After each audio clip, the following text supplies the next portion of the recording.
Welcome, everyone, to the Blue Drop Podcast, where we talk about the Blue Fly Collective perspective on Drupal and our community. Thank you for joining us on today's episode, where we're discussing why some of the top Drupal talent have chosen to work as part of the Blue Fly Collective. I'm Chad Hester, co-hosting this podcast with Rose Cameron. I'm an enterprise technical consultant and solutions architect with a 25-year background in website strategy, design, user experience, and development. And I've been working heavily with the Drupal community for over 16 years. I'm Rose Cameron, Chief Brand Strategist for Blue Fly. I've been working for the past 30 years as a global brand strategist and cultural anthropologist, working specifically in high tech. I've launched some little-known languages such as C, C++, Visual Basic, Linux, Rational Rose, Java, and Azure. I like to think of myself as a friend and confidant to the developer community. And speaking of that community, joining us on today's episode, I'm very excited to introduce you all to Moshe Weitzman, Carlos Ospina, and Johan Drolshagen. These are some of the most experienced people in the Drupal world, and it's really an honor to be on with them today. Moshe is a web architect and identity and access management principal engineer. He works primarily now as an independent consultant and with Tag One Consulting.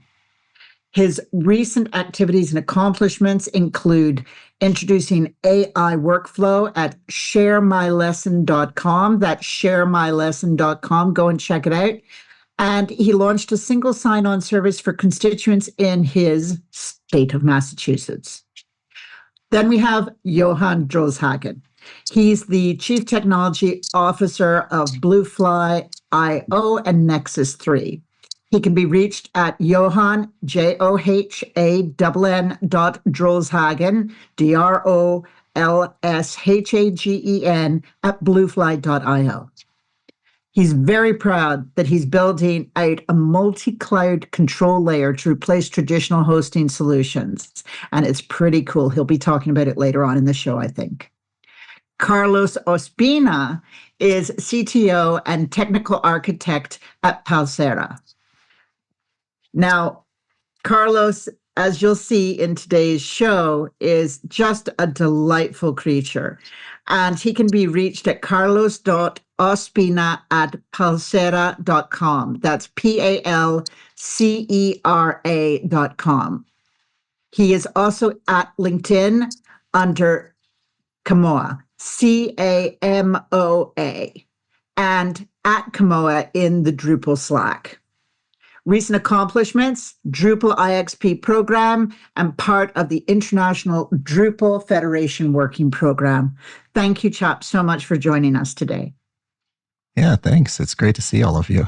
And, well, we really all kind of collected together in this Blue Fly Collective.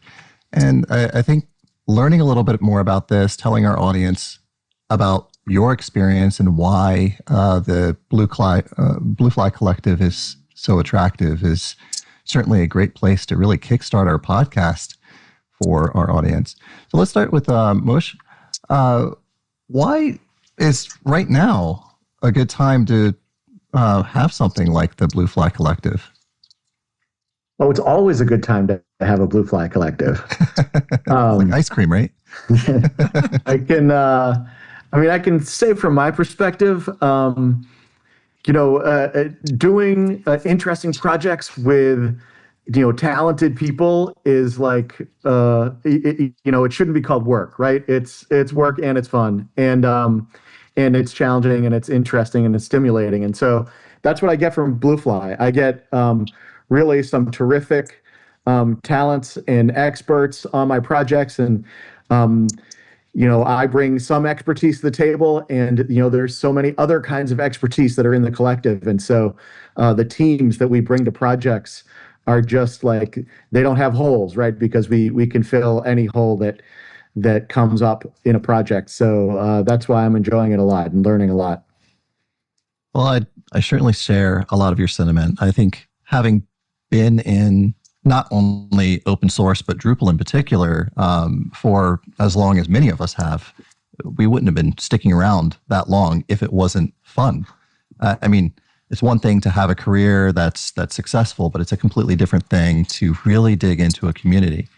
And I think in light of the current economic situation in the world, in North America, especially where most of us are, I think something like the collective really starts to stand out. And it's maybe an itch that's been at the back of many of our heads, is this idea of, well, I could go off and do my own thing and be an independent contractor, but I could also pool my resources, find other talent that complements mine, and really, I don't know, be treated like an adult. It's kind of remarkable how many positions will kind of set you in your place, measure you by your success or your job description of some sort without moving goalposts, hopefully.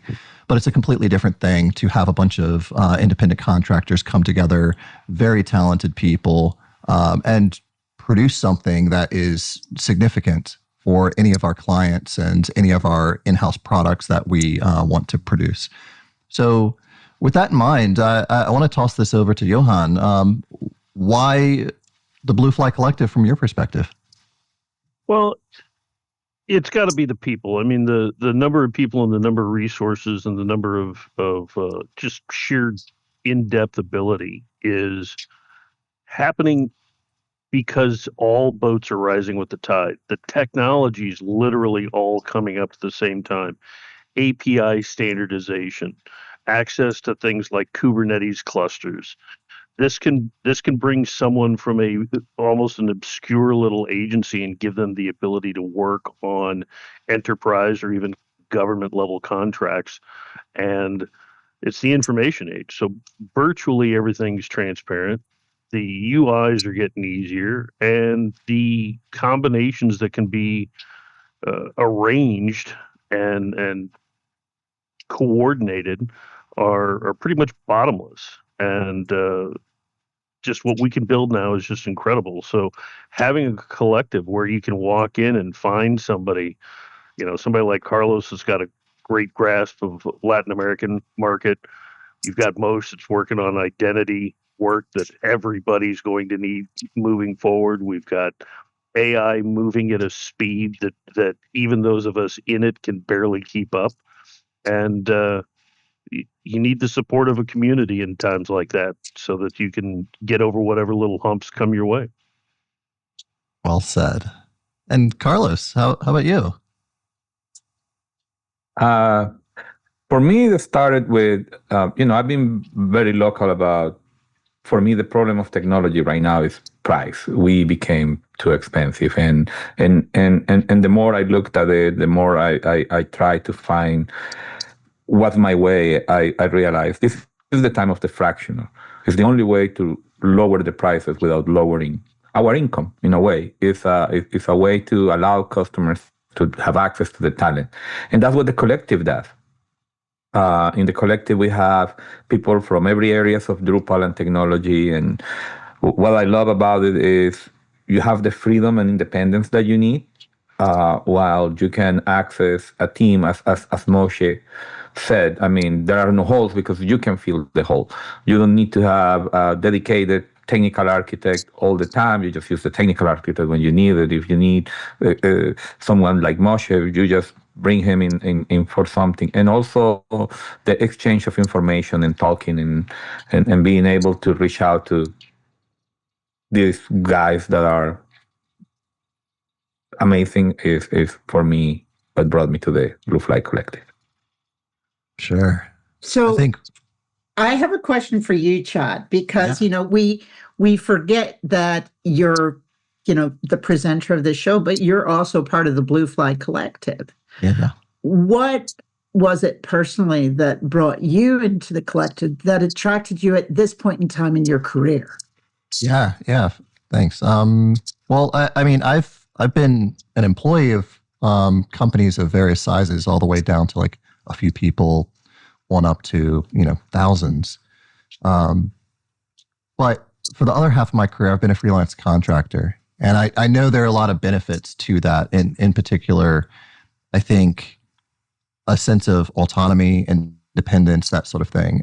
You get treated with a significant amount of respect when you're a contractor, in my personal experience. It doesn't mean that people aren't awful people sometimes, but I think the idea that you're there to provide very direct value for your cost is one thing. The other is obviously, if you have a family or you want to do things in your personal life, finding that time to do that, it's really fulfilling. I've lived on the East Coast and I started my career on the East Coast, and I can tell you, working 60, 80-hour weeks, it burns you out. It really does. And I told myself, midlife crisis or whatever you want to call it, I'm done with that. I just can't do that anymore to myself, and I don't want to encourage that in other people. But in addition to that, like I said earlier, the economic climate that we're in right now, and a lot of the political climate that we're in right now, without getting into what that is and whatnot, I'm seeing people in our community get laid off. I'm seeing really top talent just sitting on a bench, not being utilized. And I understand that people have multiple skills and talents that might be able to be utilized. But I myself, I didn't really have that much work for the past year. That was one thing. But I'm a problem solver, like many of us are. We're problem solvers. And when we see things like that, we want to make improvements not just to ourselves, but also our community. Like Johan said, all ships rising together. So I really wanted to try to realize that vision. And I saw, a few really talented people coming together in Blue Fly Collective. I heard about Thomas putting this thing together, and I said, hey, can I help? Here's who I am. Here's what I can do. I can do a lot. Where do you need me, though? And I think that's where I stepped in. I worked on a few things already with Blue Fly Collective, both setting up the company, brand and this podcast, but also worked on a project that was a great migration project that really needed to happen. And I think all of us have these little stories about how we arrived here. But I think the biggest thing that stands out to me as to why the collective really clicks for me is it really fosters that community vibe. It's not so much just about we're this mega enterprise, we're looking for making the highest profit, we're beholden to a huge board that's, not going to ever be satiated with the success that we pretend to have. I think it's more a matter of collectively we come to the table and we have our individual successes, and that gestalt, that some of the parts, it's just greater as a result. It's not just Blue Fly Collective. It's all of the individuals in it actually have a name, have a background, have a pedigree that, look at who we're with right now. I know. These are folks that are very talented. Now, Moshe, I don't know if you saw it, but the New York Times had an article, I think it was in yesterday's paper, about how the tech industry has shifted from kind of this, golden heyday of, having games in the break room and all of this funness to now just being full on grind. When you look at your career, why was Blue Fly so attractive to you at this point in time? Well, I guess it's true. The sort of game rooms and so forth, I haven't experienced that in some time. It's really more of remote projects right now. And so, those remote projects, it's really important who you're on there with. And so, once again, it comes down to the people and their ability to also work remotely. You need to work with professionals. You need to work with people who are good at following agendas and writing up tickets and participating in sprint planning and all the sort of machinery that we do. And people who join this collective are professionals, and they're professionals, as coworkers, and they're professionals as like an agency that you hire. And our clients are informed, and our clients are participating and enjoying the fruits of all that participation. So that's been my experience. Carlos, I know that you've got a very distinctive kind of life view, and I love it. Can you share with us why this fits into that life view that you have? Sure. The different life view is I've been thinking a lot about balance life work for a while. I was lucky enough to talk about it in DrupalCon online, the first one during the pandemic with Josh Miller and Leslie, I believe, and somebody else, Donna. And as we were talking about how remote work is, and you know, this all starts with the pandemic, remote work becomes more the norm. We learn to have the benefits that Chad was mentioning, right? Like share with your family, have lunch with your wife or your kids or your dog or whatever is in your case. I realized that they were talking about how they put boundaries to make sure they did that. You know, like I only work from 9 to 5. I have a different office, so I don't interrupt the family, stuff like that. Then I realized, like, you know, you are talking from a workaholic, and I'm not saying that in a bad way, point of view. I have the other problem, which is I'm a lifeaholic. My boundaries is to remember, oh God, I have to work, right. So as Moshe said, we are professionals. I will always be with my agenda, my calls. But for me, the balanced life work is more a construct for that benefits the companies, right? It's more like from 9 to 5, don't mess with my time that I'm paying you to work. And that has been changing. And as I said, in the age of the fractional and help with the cost, but also help with the freedom and the liberty. I can work as much as I want. I can be here. I can be in Europe. I can be in Colombia. I can do things that enjoy my life. For me, it's very normal to answer an email during a lunch with my son or my family because it's one thing, right? I need the work to have my life, but I'm very good at putting boundaries, and I think that helps. But it's that freedom that I love. You know, it's interesting that wherever you are, and of course we've got Johan here who lives kind of in independent waters, as it were. And, you know, Johan, when you look at your career, I mean, you are like a serial problem solver. Talk about what it was that specifically interested you in this type of collective. Well, being in the collective lets me do essentially two things. This is my sort of balance in that. The first is I get to work on truly large scale projects. I have a background in the law, and I've worked with the courts. I am attracted to large government projects, good, bad, or indifferent about the quality of the government at the particular moment, but we've got challenges in the information age that can be solved and that can be approached and can be clean. And those of us that sort of have that critical eye see things happening poorly, and we're like, okay, all we need to do is this, and this, and we can, you know, make the entire court system run smoothly, or something along those lines. And I do enjoy that, and it's not something you can get everywhere. And the other side of that balance is I get to create tools. So when I create tools, sometimes I need a tool to create a tool so I can finish a project kind of thing. But as we know in open source, once we create some of those tools, we can introduce that into the community. And I'm working very hard at making traditional hosting somewhat obsolete with our Nexus 3 tool that will be released as Bluefly Cloud. And it actually allows clients to bring their own infrastructure, whether it's AWS, GCP, Azure, even AWS GovCloud, and we can actually deploy things for data sovereignty and security reasons right into the client's own cluster.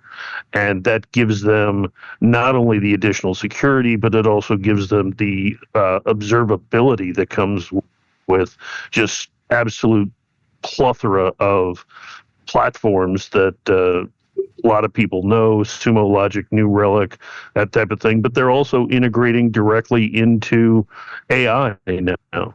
so you can have a much more comprehensive idea of what's going on. And if we can build that and bring that to fruition, then we can also share it within the collective and within the greater community. And I think it's just one of the things that's just naturally changing in the industry. It reminds me of a conversation you and I were having recently where we were like, the people will always be the number one aspect of our collective, right? 100%. Having these incredibly intelligent people who bring these unique perspectives into play always will be number one. And we refuse to limit the income or, the rate that we charge for that kind of experience.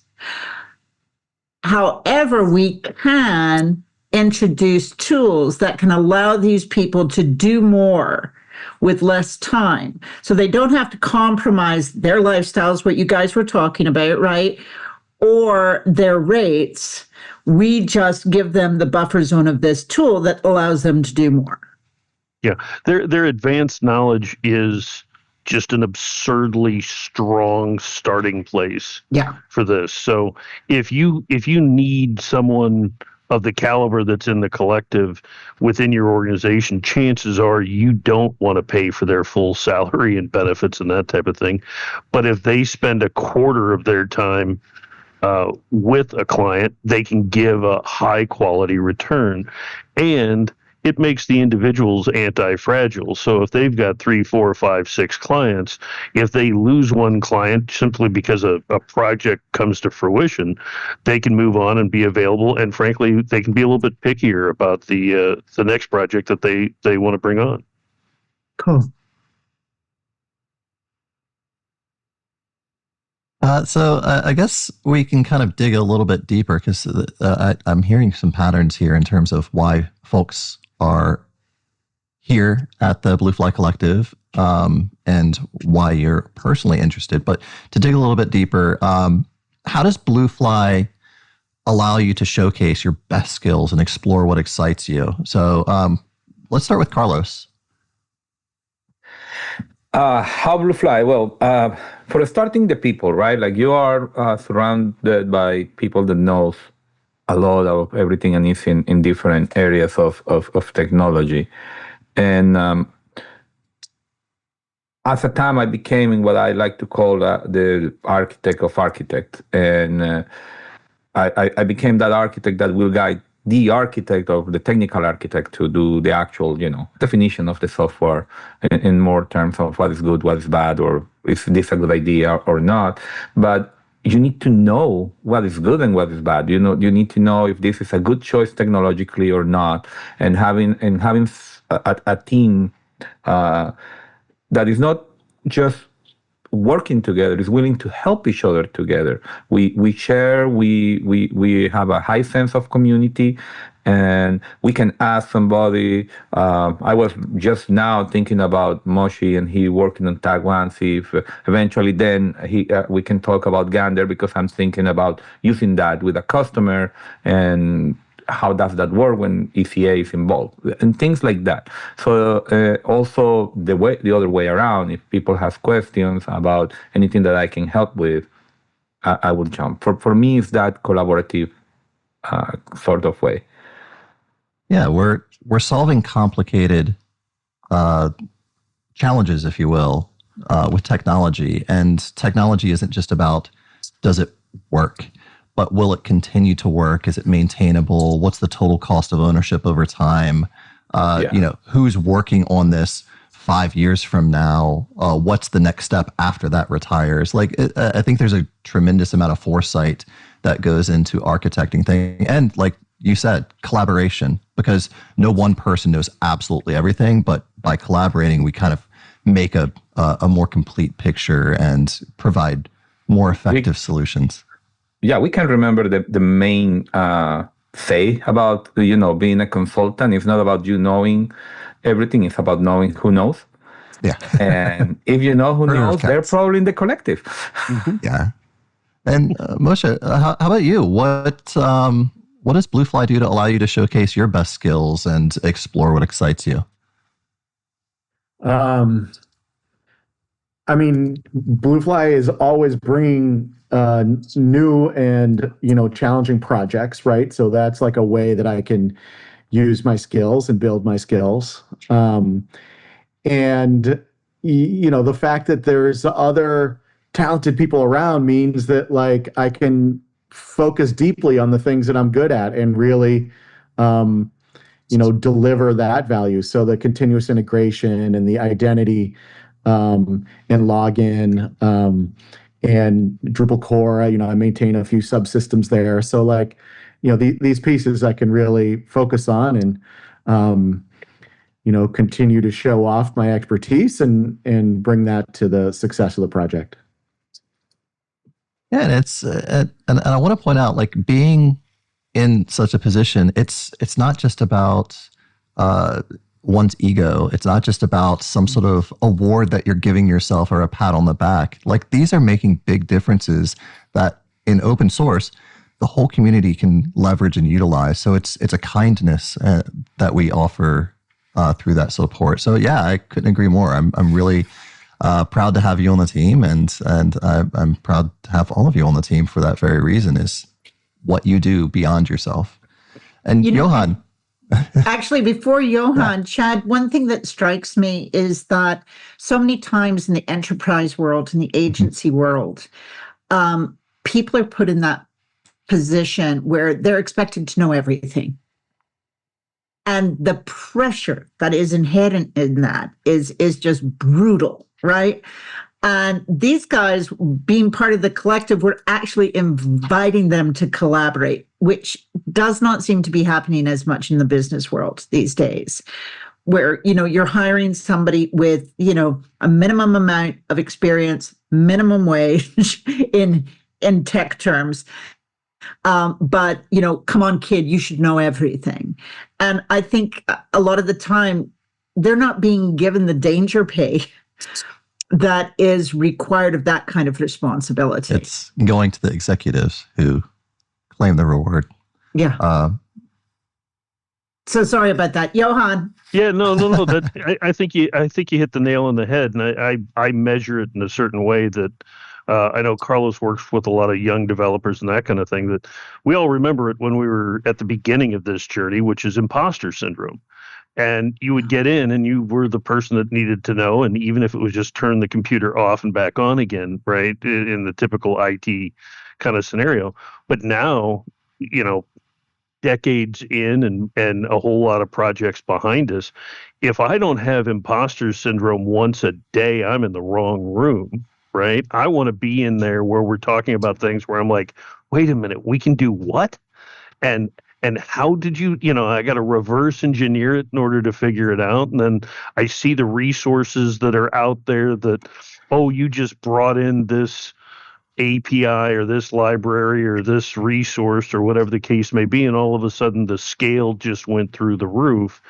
And you can sit there and you can almost watch a masterpiece form right before your eyes, as brutal and painful and frustrating as it can be along the process. But when you're done and you can release it into the world, you almost give yourself a pat on the back, and everybody around you, you buy them a beer and everybody laughs about, what you thought the project was going to be when you started as opposed to what it is at the end. And when you've got supportive people around you like that, you can call out your own imposter syndrome. Like, guys, I'm not sure I belong at this table. And somebody will be like, oh, wait, we've got one specific for you that we need solved. Just take a look at these other things. And it's a roller coaster ride. I mean, Yeah. you've got the emotions, you've got the knowledge, you've got the skill, you've got the danger. The danger pay, I don't think ever comes, by the way. But I agree. I agree. yeah. But you get to see it, and it becomes creative. Yeah. Even you were saying recently, Johan, when you and I were chatting, you're like, okay, I'm not going to go to this event because I want to go to the AI event. Right. And why was that? Well, so one of what I would call my advantages, I wouldn't force this on anybody else, is that I tend to work a little bit ahead of the curve. And by a little bit, I mean about 10 years. And I'm not really working in the future. It's just that I'm working on things that haven't necessarily become common knowledge. And I'll tell you right now, I'm watching where AI is going, and I'm working to keep up.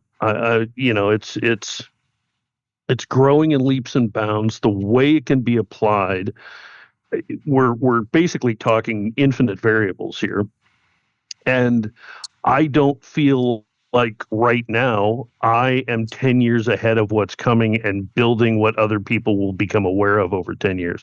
I figure I look at it as I'm adapting to the new tools, and I'm adapting to the new requirements of those tools, because I'm paying a lot of attention to systems and hosting and configurations and data sovereignty and this type of thing, which data sovereignty is like a core issue that's coming up with all platforms, all information, and AI is breaking down a lot of those barriers. So we almost have to rebuild those barriers so we have some integrity in the system, and that AI just can't get in and abuse things, because they truly they go everywhere. Technology is a panopticon for AI, and that's further down the road than I can physically perceive. So I'm working very hard. I'm studying again like I was in college, to get involved, to stay ahead, and to be part of a positive contribution to technology as a whole, because it's all truly coming together. Or even to be able to define what a panopticon is. Oh, sorry. That's my time working with the courts and the prison systems. That's a large building where from one central point you can see every nook and cranny. There you go, people. You learned something. Yeah, Chad. And I want to point out a theme that I'm noticing here as well. The folks that we have at the collective are not afraid to get their hands dirty with things that they don't understand. I think that we all have a moment of fear or that imposter syndrome, especially with new things.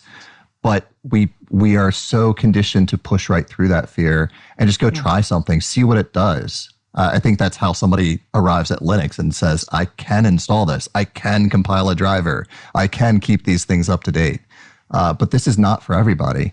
But the flip side of that coin is also, you're not alone. If you do need help, you can say, hey, I'm finally stuck on this thing. The internet searches aren't really doing what they typically do for me and like giving me that little nudge in the right direction. Has anybody dealt with this? And if the answer is no, you keep getting your hands dirty until you figure it out. It's this like resilience, this fortitude that I think a lot of folks carry. It's really impressive.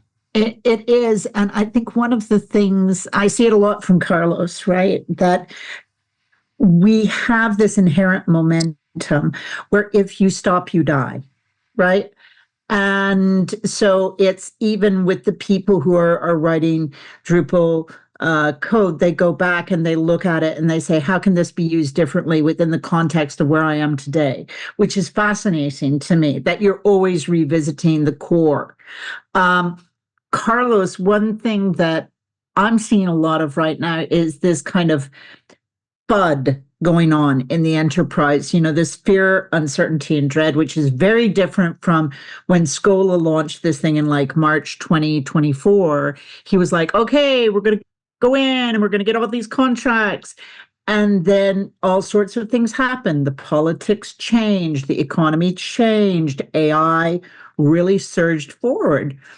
And we're seeing a little bit of this situation with enterprise about, I am concerned about investing right now. I don't know if what I invest in now will be relevant for the future. What are you seeing out there in business today with regards to that and people's enterprises' level of safety and security in investing behind technology? I think everything is changing. I keep coming back to the same deal. Is it became really expensive, and Chad earlier mentioned the TCO of things. And I remember when I started in 1995, That was the biggest question, right? Like every time you were going to buy a system, and remember, this is pre-cloud, this is pre-open source actually being used. I was fighting to get open source into the Colombian government by 1998, and nobody wanted to use it. I mean, it wasn't the common thing. Was the TCO. You will buy this software that is expensive, and what is my TCO? And we forgot about it. I think we did forget about it. And it became like, what can I build? And if you see it in Drupal, I love this pivoting. If you see the pivoting from 2023, 2022 to now, we went from ambitious experiences to ambitious site builders. And now we're focusing more on what you can do. And actually, you know, when we talk about site builders and Drupal CMS and everything, is we are coming back to the lower levels of the business. So in the Drupal case for business is, for me, we focus so much on the big companies.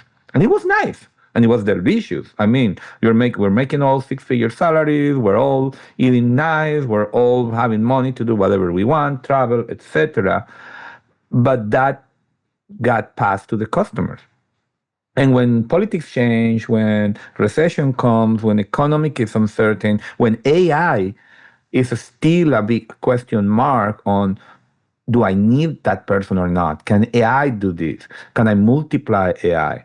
And everybody's trying to figure that out. I think that is the one of the big pauses. In the Drupal part, we need so many things to change and go back to mid-market and low market. And we're doing it, but everything is happening at the same time. That's the other problem. Everything is happening at the same time. We need Drupal CMS to be able to, you know, participate in low market, but where do we put it? Acquia just released Acquia Source. How low market is that? Acquia Source, I believe is what they called it, which is similar to Drupito. But everything is being built at the same time. And again, AI. I love this message from Ryan Srama in LinkedIn about AI, where he was, you know, working on his backyard and realized something about AI, very typical of him. And he was saying if he can improve the productivity of his team with AI, most CEOs are thinking, maybe I can fire somebody. And he was thinking, no, I can double my productivity. I can give more to the Drupal commerce. I can give more to the Drupal community, to my company. I will add to that is you can also give more to your people. They can work 4 days because now they can be more productive. They can give more freedom, and you balance that. But I think it's a combination of AI, economical uncertainty. I cannot say that word. Uncertainty. There you go. And political craziness around the world, because it's crazy. On economics, something interesting that Johan said I know about Latin America because I'm from Colombia and I talk to many people. I love how the American citizens, I am an American citizen, but how we complain about inflation in the United States and if the government problem is not. If the same inflation is in Colombia, we're living the same inflation in Colombia. My mom's going to the supermarket got 3 times more expensive than 2 years ago. Same happens in Costa Rica with my family-in-law. It's all around, and that's happening. I think what we're doing to be fractional, be cheaper, be more accessible, and develop, the technology or the needs of a company so they can work on their bottom line. That's the goal, and that's happening. But everybody's in a pause moment trying to figure out where to go. Yeah. Moishe, what are your thoughts on this with regards where we are in the market right now? What do you think we can do to help at this point in time?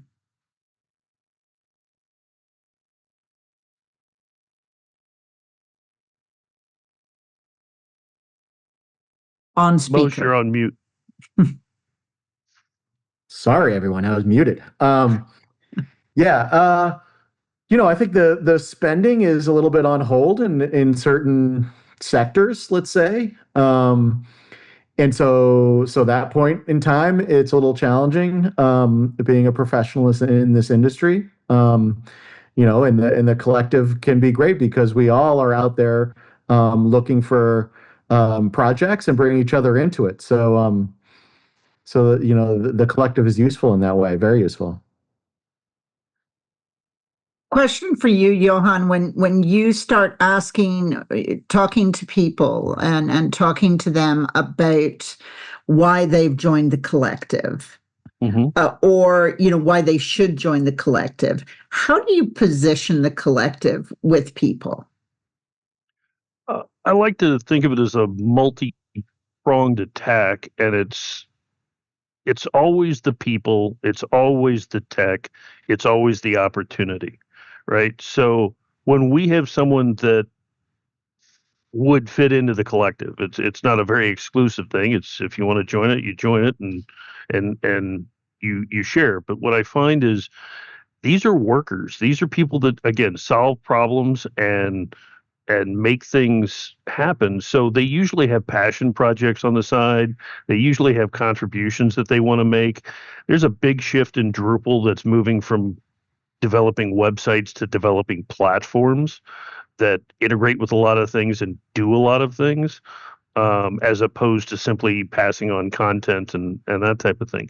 So whenever we bring somebody in, it's more of, I want them to see where they fit. I want them to see where they find what they need, and the insights they brought from the projects they've worked on before is usually very enlightening.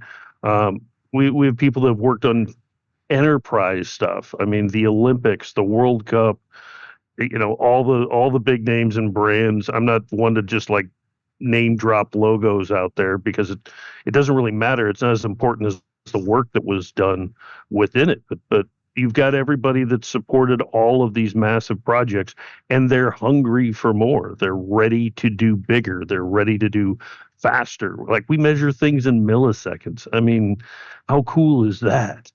Right? That's just, I happen to also be a pilot, and it's right behind flying, right? It's that kind of cool to make an entire system provide an adequate solution in a timely manner.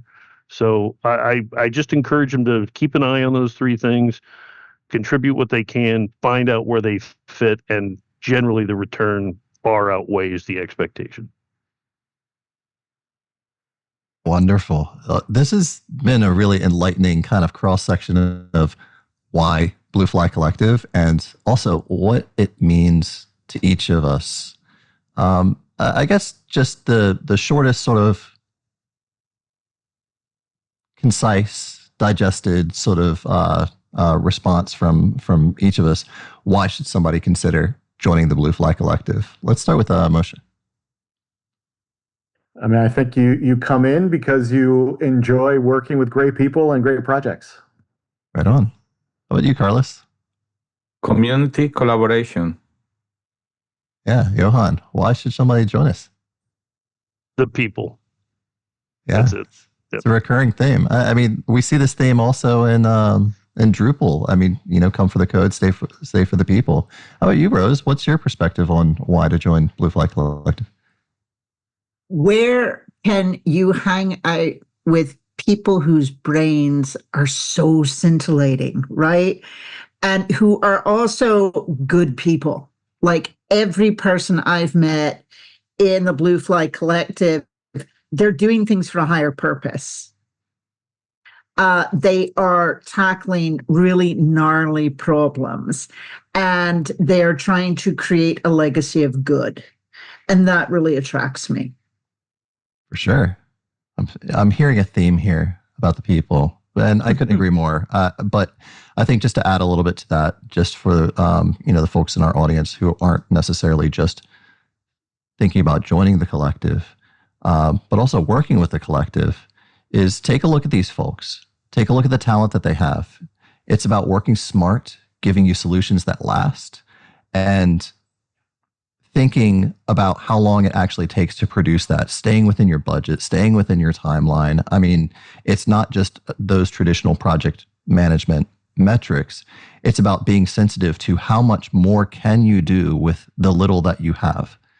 When you have top talent, they aren't going to be futzing around so much with how to actually accomplish something, but rather how to accomplish something better for you. And it's this thoughtfulness that you want from a partner like Blue Fly Collective. So I think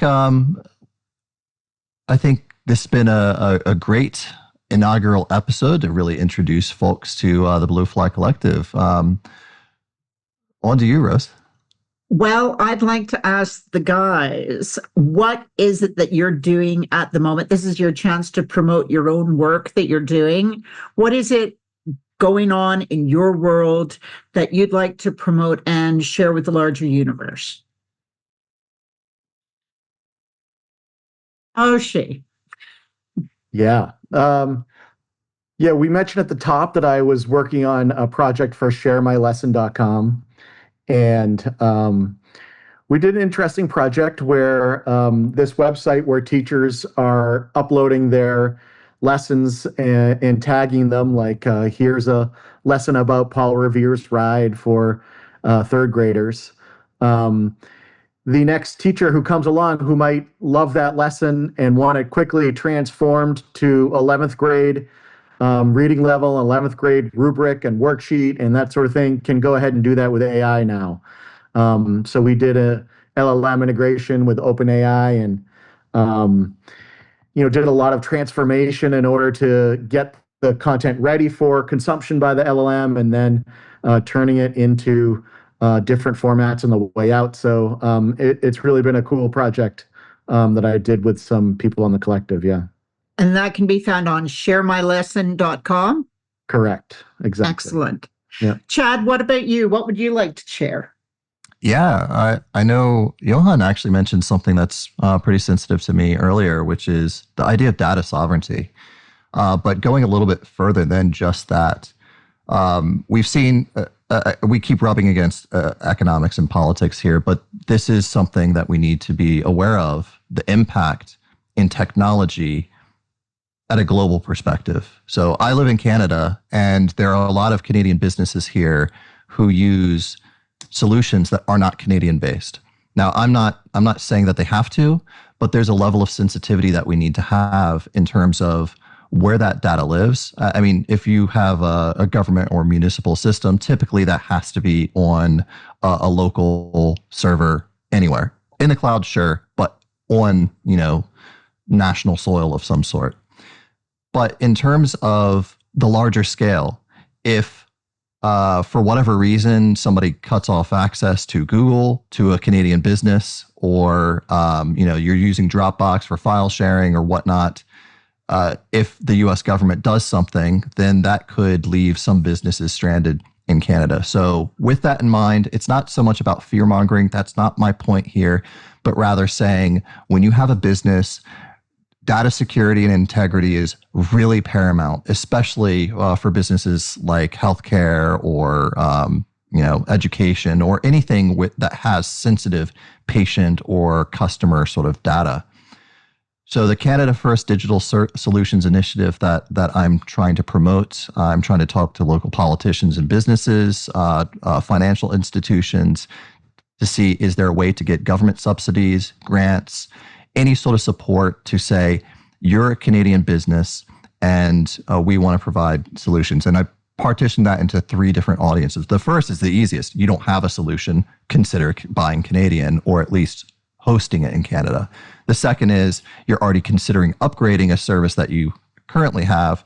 Well, consider Canadian. And then the third, the hardest audience, is you already have a deep investment in the solutions you have, and getting you off of that would be a major investment, and that would be a lot harder to do that. So that's the general idea. If folks want to learn more, I just have a quick, slick Google Doc about that. I'll try to put up a web page about it as well. But yeah, and this applies no matter what country you're in. So take that to heart. You want to keep your data secure and make sure that your businesses are safe. You said a lot that I know is resonating with Johan. And those 3 different models are very, very interesting. Johan, what are you excited about that you want to share with the world? Well, we're getting ready to launch Bluefly Cloud, and that's an expression of our Nexus 3 tool, which is actually going to allow clients to bring their own infrastructure and then put any of 1,000 different types of applications or software into their own clusters, into their own resources, as well as all the tools necessary to monitor the health and efficiency of their stack and of their entire cluster. And it's a level of observability that you can't find easily. It's a level of observability in terms of granularity that technical people need to be able to see in order to make sure things are working well. And we've got a great simplified interface for folks that aren't that technical, that just need to know what's going on with their assets. And so when we can bring all that together, it delivers an entirely different experience to those who are in the tech and have to deliver via the tech. And it just helps them get it done and be confident in what they've got. When are you thinking of making this available to the collective, Johan? We've already started beta testing. Collective members have already gotten to come inside and see what we've got and see how it works. And we're literally just working on the UI and UX right now. So Okay. we have the deep dark places working. And now we just need to make it friendly for everybody to be able to move through it. And it's a series of one clicks, right? If you want a Drupal instance, spin up a cluster in a click. If you need to take care of all your cert management, it's one click. Deploy your applications, one click. Need more environments? No problem, one click.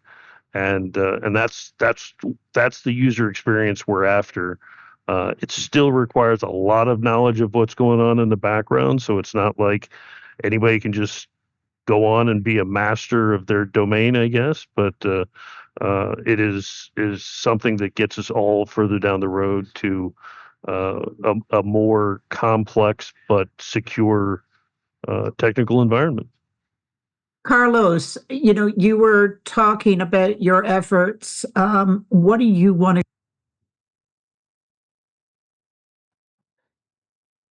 So, Carlos, if you could Yeah. share with us where you're coming from and your purview as well about sharing this really with the world.